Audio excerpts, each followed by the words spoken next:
سلیمان بن داؤد کی امثال، اس کا 6واں باب۔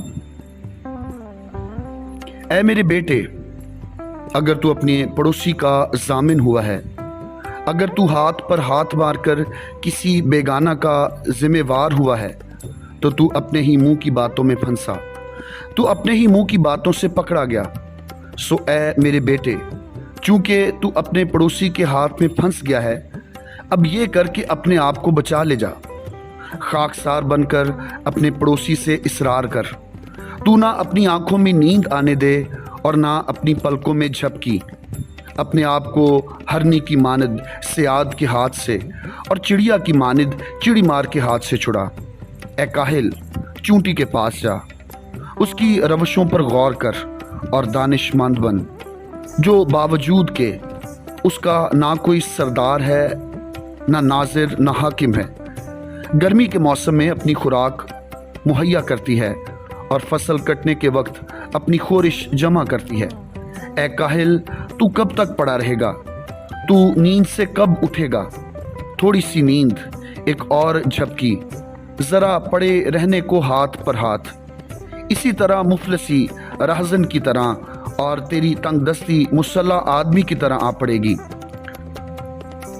خباثت و بدکار آدمی ٹیڑھی ترچھی زبان لیے پھرتا ہے، وہ آنکھ مارتا ہے، وہ پاؤں سے باتیں اور انگلیوں سے اشارہ کرتا ہے، اس کے دل میں کجی ہے، وہ برائی کے منصوبے باندھتا رہتا ہے، وہ فتنہ انگیز ہے، اس لیے آفت اس پر ناگہاں آ پڑے گی۔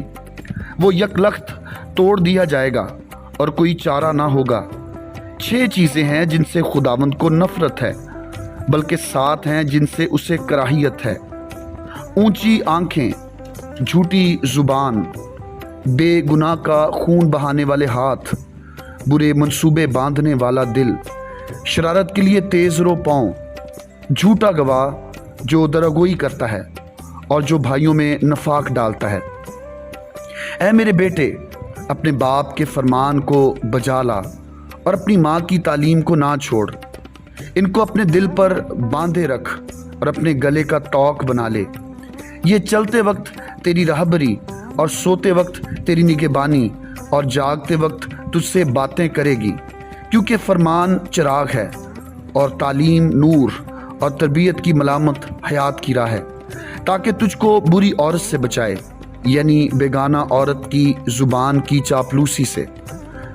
تو اپنے دل میں اس کے حسن پر عاشق نہ ہو اور وہ تجھ کو اپنی پلکوں سے شکار نہ کرے، کیونکہ چھالنا کے سبب سے آدمی ٹکڑے کا محتاج ہو جاتا ہے اور زانیہ قیمتی جان کا شکار کرتی ہے۔ کیا ممکن ہے کہ آدمی اپنے سینے میں آگ رکھے اور اس کے کپڑے نہ جلیں، یا کوئی انگاروں پر چلے اور اس کے پاؤں نہ جھلسیں؟ وہ بھی ایسا ہی ہے جو اپنے پڑوسی کی بیوی کے پاس جاتا ہے، جو کوئی اسے چھوئے بے سزا نہ رہے گا۔ چور اگر بھوک کے مارے اپنا پیٹ بھرنے کو چوری کرے تو لوگ اسے حقیر نہیں جانتے، پر اگر وہ پکڑا جائے تو 7 گنا بھرے گا۔ اسے اپنے گھر کا سارا مال دینا پڑے گا۔ جو کسی عورت سے زنا کرتا ہے وہ بے عقل ہے، وہی ایسا کرتا ہے جو اپنی جان کو ہلاک کرنا چاہتا ہے۔ وہ زخم اور ذلت اٹھائے گا اور اس کی رسوائی کبھی نہ مٹے گی، کیونکہ غیرت سے آدمی غضبناک ہوتا ہے اور وہ انتقام کے دن نہیں چھوڑے گا۔ وہ کوئی فدیہ منظور نہیں کرے گا، اور گو تو بہت سے انعام بھی دے تو بھی وہ راضی نہ ہوگا۔ خداوند کے کلام کا پڑھا اور سنا جانا ہمارے لیے برکت کا باعث ہو، آمین۔